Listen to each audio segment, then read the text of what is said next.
Bonjour à tous, je suis Marie-Alice Lincoln d'Archistorm et je suis ravie de vous accueillir aujourd'hui pour un nouveau rendez-vous Zoom sur consacré aux essences de bois avec Olivier Loéac, chef de projet commercial pour Kebony France. Cette rencontre est organisée dans le cadre de la 7e édition des Rendez-vous de la matière plus faire et elle s'inscrit également dans notre nouveau cycle de rendez-vous en ligne consacré à l'artisanat d'art et aux matériaux innovants à destination des professionnels de l'architecture et du design. Olivier Loéac nous fait donc l'honneur aujourd'hui d'être notre invité. Et si vous êtes prêt, Olivier, je vais vous laisser la parole. Peut-être que vous pouvez commencer par nous dire quelques mots sur Kebony. Exactement. Je vous remercie d'être là et de m'avoir invité. Alors pour vous représenter Kebony rapidement, Kebony c'est une entreprise norvégienne qui à la fin des années 90 a décidé de trouver une alternative à l'importation d'essences tropicales. On est sur un pays scandinave qui a à cœur du modèle écologique et de la préservation des forêts et a voulu vraiment trouver une alternative crédible pour avoir des matériaux bois pour éviter cette importation d'essence tropicale.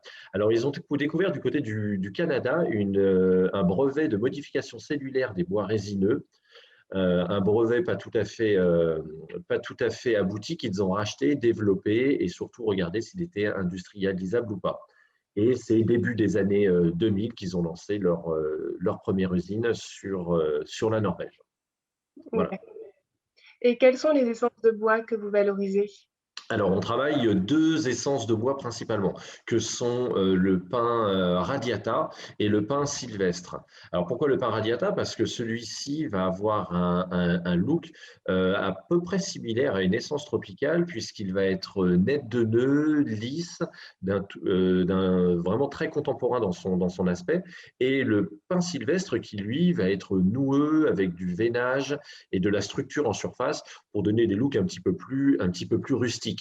J'ai ici des exemples de bois à vous montrer. Alors, on va essayer de les voir plus ou moins bien. Donc là, on est sur du pin sylvestre. Comme vous pouvez le constater ici, voilà, on voit des nœuds. Là, vous avez la structure. Et quand on passe sa main dessus, on sent vraiment le veinage du bois.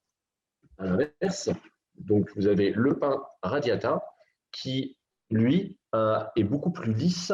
Alors, c'est très difficile à voir, j'imagine, sur la caméra, mais en tout cas, croyez-moi sur parole, le toucher est vraiment très, très doux et on va dire un look très contemporain et très essence tropicale. Et d'où proviennent ces essences? Alors, pour ce qui est du pin sylvestre, le pin noueux, il vient principalement de Suède et de Norvège. Ce sont des pins qui poussent sur le cercle arctique et qui ont ce que l'on appelle des croissances lentes et qui sont des gages de qualité de bois, puisqu'ils prennent leur temps pour grandir. Et donc, c'est cela que l'on préfère. Pour ce qui est du pin radiata, celui-ci il vient de Nouvelle-Zélande. Alors, ce n'est pas la chose qui nous amuse le plus d'aller chercher en Nouvelle-Zélande, mais Kebony ne transige pas sur la qualité. Et c'est là-bas que l'on a les meilleurs pins radiata. Avec les zéro défaut, on peut avoir une continuité de matière et de produits absolument identique et assez dingue quand on sait que l'on s'adresse à du bois. Donc, on va le chercher là-bas. Sachant qu'évidemment, on a encore toute une R&D, une recherche et développement qui prospecte pour aussi retrouver des essences le plus près possible pour diminuer notre empreinte carbone. C'est aussi la raison d'être de Kebony, d'être le plus vertueux possible. Oui, effectivement, alors même rechercher le bois en Nouvelle-Zélande, votre impact carbone est moindre que si on prenait des bois tropicaux, c'est ça? Ah, ça, c'est évident, du coup, on ne participe pas à cette déforestation plus ou moins massive, ça dépend des périodes, mais effectivement, tous nos bois sont issus de forêts certifiées, FSC, PEFC. Tous les transports sont faits évidemment par bateau pour limiter au maximum l'impact carbone. Mais effectivement, on en a une. Et vous avez parlé donc des brevets de modification du bois, une technologie particulière à Keboni. Est-ce Oui. que vous pouvez nous en parler un petit peu plus? Oui, je peux évidemment. Alors, comme je vous le disais, donc ce brevet, on l'a développé et surtout regardé s'il était industrialisable. Comme ça l'a été, on a lancé notre première usine au début des années 2000 du côté de la grande banlieue d'Oslo pour le marché domestique norvégien et plus largement scandinave. Alors la technologie, elle est simple. Vous partez d'une lame de bois brut que l'on plonge dans un alcool de déchets végétal. Alors je dis volontairement alcool de déchets végétal parce que c'est plus facile à retenir que son nom scientifique qui est l'alcool furfurylique. Euh, Cet alcool nous est fourni par une entreprise néerlandaise qui va collecter ces déchets végétaux, principalement issus de la canne à sucre, pour donc en extraire cette molécule furfuridique qu'ils vont raffiner, qu'ils vont distiller, en retirer tout ce qui est les produits de la agroalimentaire que peuvent être des pesticides, pour qu'ils soient le plus naturel possible. Cet alcool furfurylique, vous le retrouvez dans plein d'aliments du quotidien que l'on consomme tous les jours sans le savoir, puisque c'est des choses tout à fait naturelles. Vous en avez beaucoup dans le café, dans le chocolat, dans les céréales. Donc vraiment, c'était la raison d'être de Keboni, de trouver quelque chose d'un traitement qui était 100% naturel. Donc une fois qu'on a ce liquide qui nous est fourni par cette entreprise, donc on plonge la lame dans cet alcool de déchets végétal le bain est monté à une centaine de degrés. Pareil, pour Keboni, il était très important d'avoir un processus de fabrication qui soit en basse consommation. Donc là, on est à peine à une centaine de degrés. Donc ça correspond grosso modo à de l'eau qui bout. Donc pour diminuer au maximum notre impact carbone. À partir de là, le bois étant poreux va absorber ce liquide et là va s'opérer, grâce à la chaleur, une polymérisation, c'est-à-dire une fusion entre les cellules du bois et cet alcool, afin que les cellules du bois deviennent 50% plus denses qu'elles ne l'étaient au départ. Une fois cette opération faite, on ressort les lames et on les fait sécher. Et c'est terminé. C'est une opération qui est irréversible. Dès l'instant que le produit a été modifié, on ne peut pas revenir en arrière. Donc ça permet une certaine gage de sécurité, qu'il n'y ait pas de risque de fuite ou de choses comme ça. Le produit va rester tel que figé dans ces nouvelles propriétés. Voilà. Parce qu'effectivement, ça modifie vraiment les propriétés du bois. Oui, voilà, exactement. Puisque notre procédé va faire que toutes les cellules du bois vont gagner 50% de densité, ce qui veut dire qu'un bois, là on travaille sur des pins qui tournent aux alentours de 400 kg au mètre cube, on va les monter à près de 700 kg au mètre cube, ce qui est vraiment comparé à des essences tropicales qui, certaines commencent aux alentours de 700, et après effectivement on peut aller plus haut. Je pense par exemple à l'IP où on est aux alentours de 1000 kg au mètre cube. Mais ce sont des produits qui sont assez similaires. Dans la dureté Brinell, là je rentre un petit peu dans la technique, mais la dureté Brinell, c'est la dureté de surface. On est vraiment très très proche d'un IP, puisque pour vous donner des ordres d'idées de grandeur, Keboni est autour de 43 en valeur et l'IP est à 51. Donc on est vraiment très proche de ces essences. Ce qui veut dire, pour vulgariser, c'est que notre produit ne poinçonne pas. C'est-à-dire qu'avec votre ongle, vous pouvez aller essayer de le poinçonner, vous n'y arriverez pas. Donc c'est ce qu'on appelle des bois durs. Donc voilà ce qu'est le processus Keboni, voilà ce que ça donne sur du pain.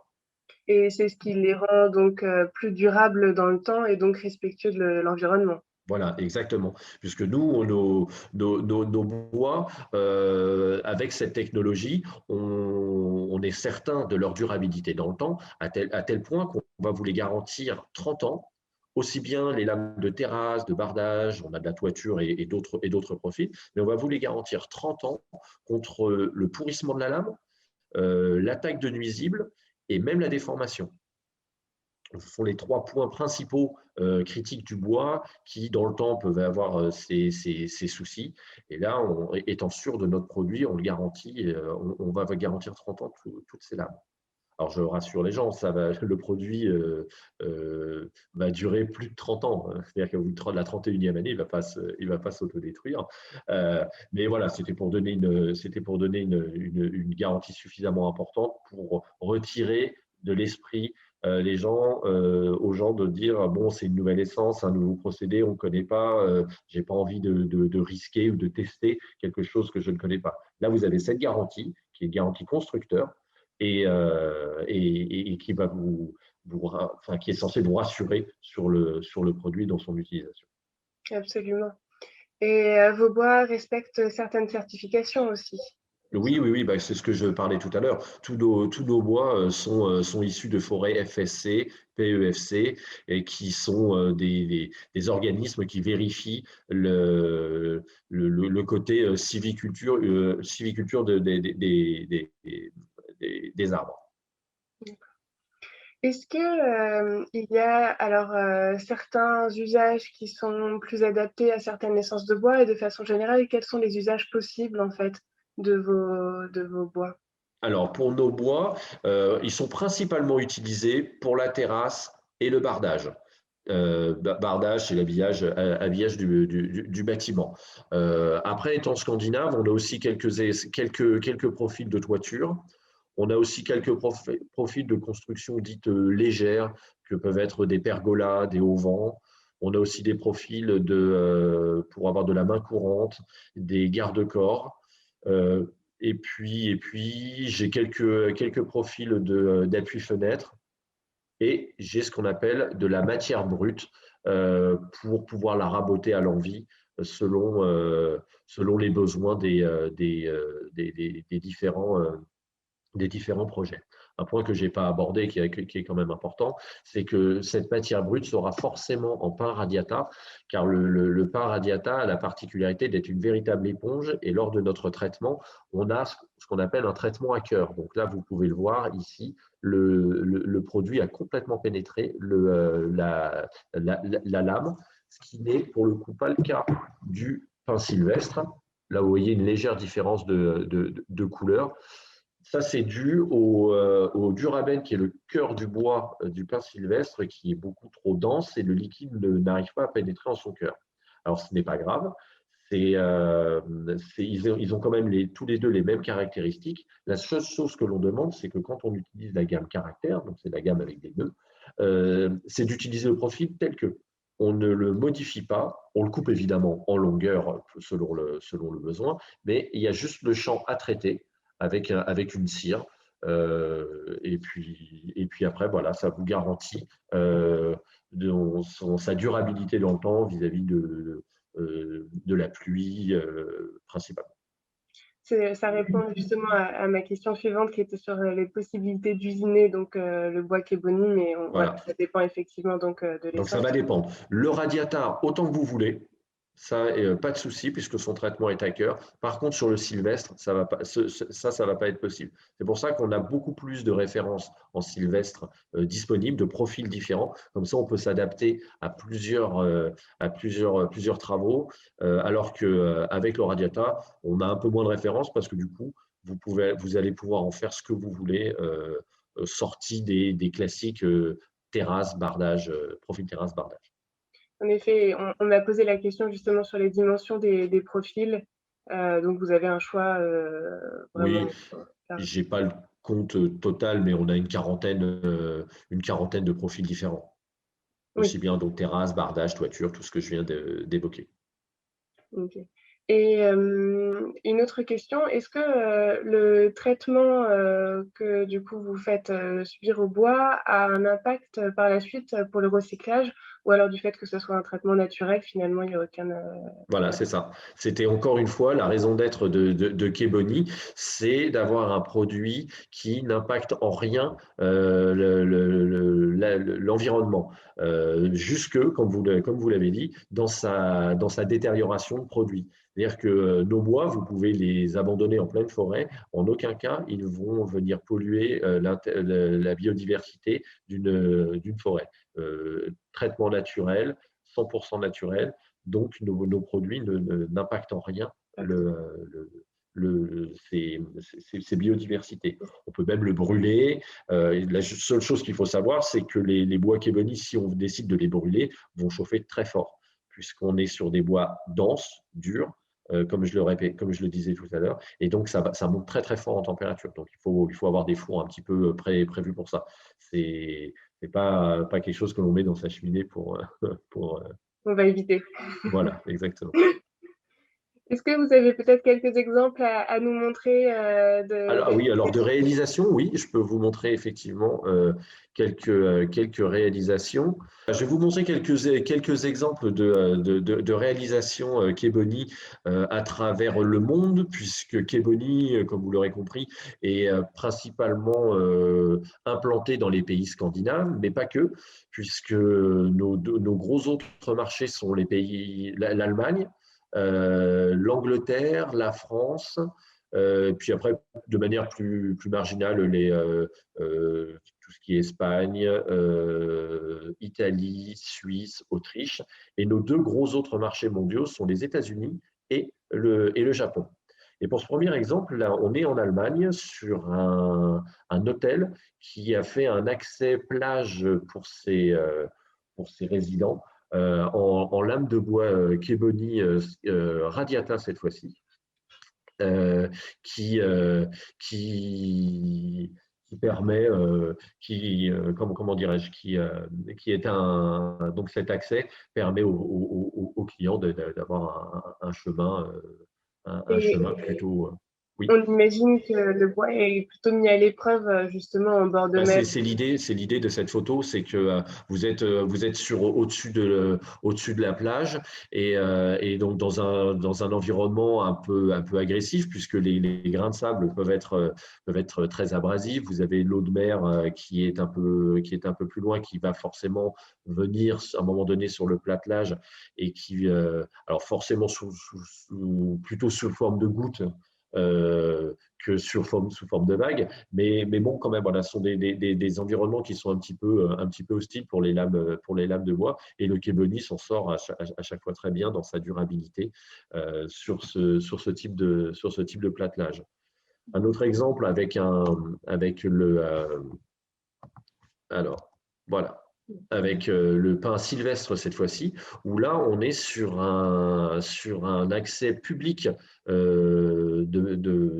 d'accès à la mer, toujours en Allemagne pour cet exemple, et comme je vous le disais, sur du pin sylvestre. Donc, c'est pour vous montrer que aussi bien la gamme Radiata que la gamme sylvestre s'adapte bien à des conditions extrêmes d'utilisation, comme peuvent être ces accès plage où bah, le tout venant peut passer, prendre plus ou moins garde aux lames de bois, ce qui n'est pas un souci pour le Keboni, puisque lui va résister complètement dans le temps. Un autre exemple d'une maison, alors là on est sur une villa en Corse, à Porto Vecchio, où toute la terrasse a été installée en Keboni radiata. Et là, cette fois-ci, l'exemple, c'est en pose invisible. Puisque là, sur cette lame-là, vous avez une possibilité donc de le visser. Mais on a aussi des lames avec des profils fixation invisible. Alors, c'est une fixation invisible, vous avez une rainure qui vient sur le côté et vous avez un clip qui vient s'embriquer dans cette rainure. On visse, on visse le clip sur la lambourde et la petite plaque métallique qui est sur ce clip vient prendre en sandwich la rainure pour vous assurer un parfait maintien de cette lame. On rajoute après un clip de début et un clip de fin pour éviter que la lame parte d'avant en arrière. Voilà. Donc là, après, c'est une des possibilités. On a une autre possibilité, mais là, c'est par un de nos distributeurs qui s'appelle Grad System, qui, eux, ont un système de fixation, mais par le dessous. Donc, nous, on leur vend de la matière brute qui rabotent à leur profil. Donc, eux ont pris le parti de faire une lame légèrement bombée pour l'évacuation d'eau et on vient clipser les lames sur un système de rail alu avec des clips en plastique pour venir fixer le tout.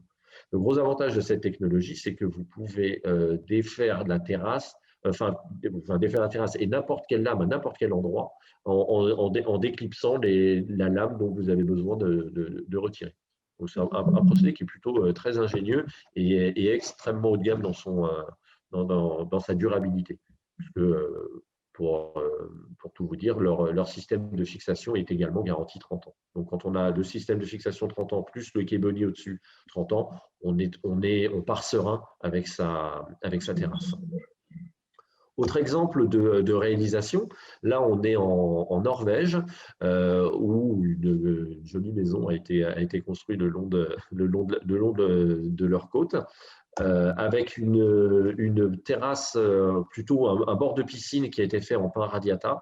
Généralement, le pain radiata est quand même privilégié parce qu'il est tellement doux que le contact pieds nus est juste incroyable. Et il remporte bien souvent le prix pour être installé autour d'une piscine ou en terrasse.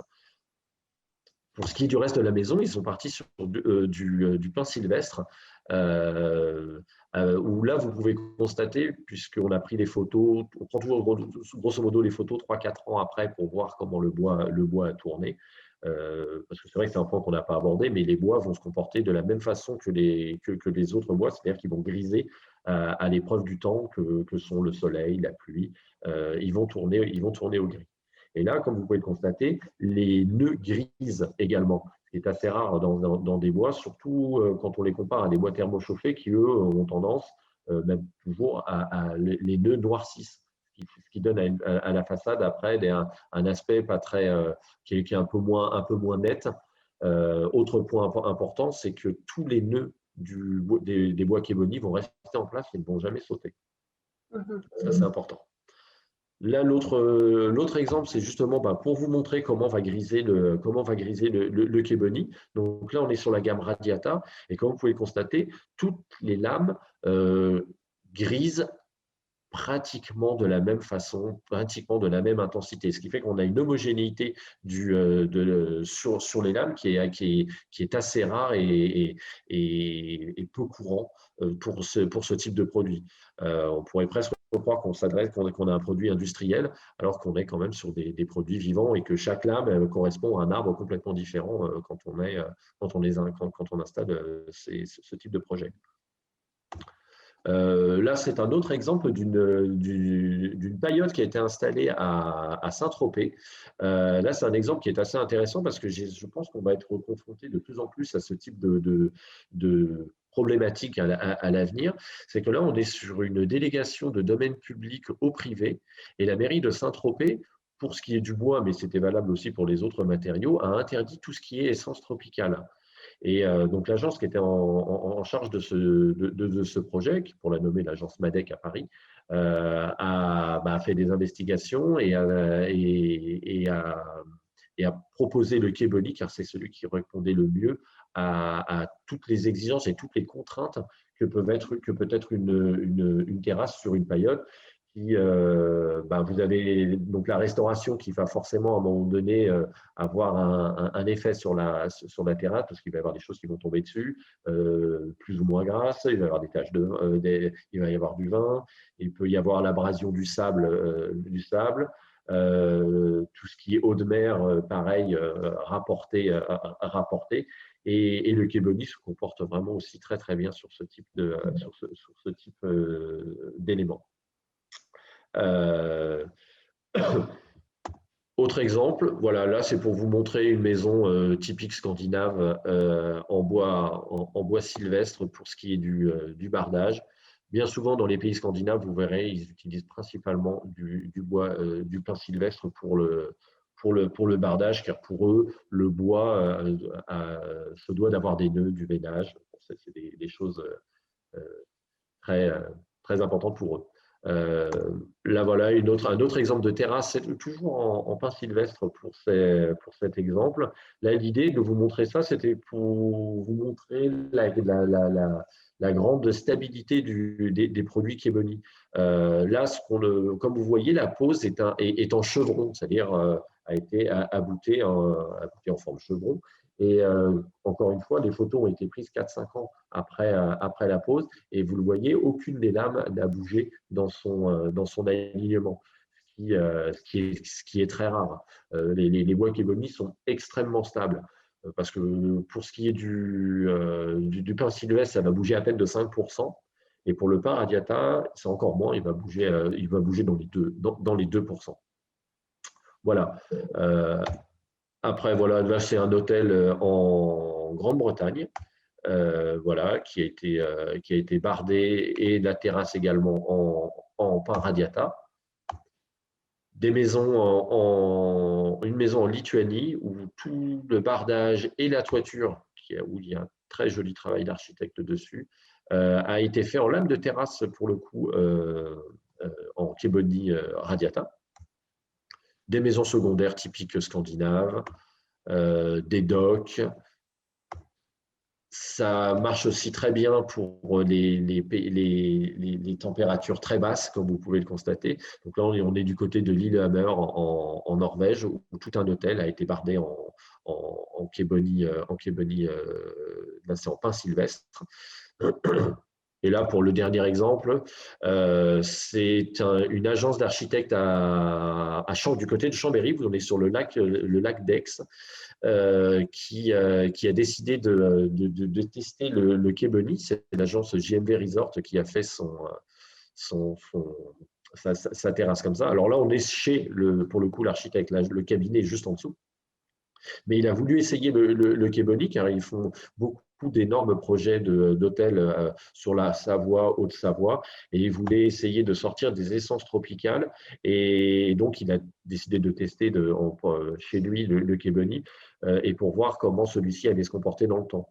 Donc là, pareil, photo prise 4-5 ans après, et lui, ce qui l'intéressait, c'est dans la ligne de fuite de sa terrasse. C'est pas tout à fait courant de poser des lames de terrasse comme ça. Il voulait pas que les lames puissent bouger, vriller, et que du coup sa perspective soit gâchée. Et là, il a trouvé le produit tout à fait incroyable, et avec un comportement identique à une essence telle que l'IP, qui est la plus couramment utilisée dans ces régions-ci. Voilà pour les exemples. Après, ça va être un petit peu redondant, donc voilà ce que je pouvais vous montrer. Vos photos sont très belles et elles nous font voyager sans aucun doute. Ça fait envie. Ouais, voilà, c'est vrai qu'on a la chance de travailler sur des très très beaux projets. On est sur un produit haut de gamme, et souvent les projets s'y réfèrent. Mais comme je disais, on n'est pas obligé d'avoir des gros projets. Là, j'ai fait une école, la Fondation d'Auteuil, où on a fait toute une coursive autour de leur entrée restaurant en quai Bunny. Donc le quai Bunny s'adapte vraiment évidemment à tous les projets. Et sur votre façon de travailler avec les architectes, justement, j'imagine que vous pouvez avoir un rôle de conseil éventuellement. Après, il y a un réseau de distributeurs. Exactement. Exactement. Donc moi, l'idée, c'est j'ai 3 missions principales que sont la mise en place d'un réseau de distributeurs en France. Donc on a commencé à avoir du stockage de quai Bunny sur pas mal dans le réseau d'Ebopan, qui est un réseau de distributeurs de bois adressé aux professionnels. Chez Nature Bois Concept également, qui s'adresse et aux professionnels et aux particuliers. Où il y a des premiers stocks qui sont implantés. Ensuite, comme vous le disiez, je visite tout ce qui est architecte, pour présenter le produit, parce que bien que nous soyons présents en France depuis une dizaine d'années, le produit reste encore à connaître et à découvrir par les architectes. Donc c'est aussi ma mission, et leur montrer qu'il existe des alternatives crédibles aux essences tropicales classiquement utilisées, parce qu'il est vrai que quand on utilise des essences tropicales, on n'a pas trop d'ennuis, et c'est un peu l'inconvénient du bois, c'est qu'on peut avoir parfois des ennuis de durabilité. Donc, en leur montrant qu'on peut avoir des pins et des choses complètement naturelles, avec des traitements également naturels. Voilà, l'idée, c'est de les tenir informés là-dessus. Et puis, j'ai une troisième mission qui est après de visiter tous l'utilisateur final, que peuvent être les paysagistes, les étanchéistes, voire les promoteurs immobiliers qui sont aussi friands de nouveautés et qui, avec les nouvelles normes en vigueur environnementales, sont à la recherche de produits pouvant coller le plus possible à leurs besoins. Mhm. Très bien. Je pense qu'on a fait un bon tour sur le sujet. Vous avez appris beaucoup de choses aujourd'hui. Oui, ben, Je vous remercie, j'espère. je vous remercie beaucoup de votre participation. J'espère donc à très bientôt et je vous invite tous à suivre nos prochains rendez-vous Zoom sur. La programmation est en ligne en fait sur notre site internet archistamp.com dans l'onglet Zoom sur. Donc n'hésitez pas à aller y jeter un œil.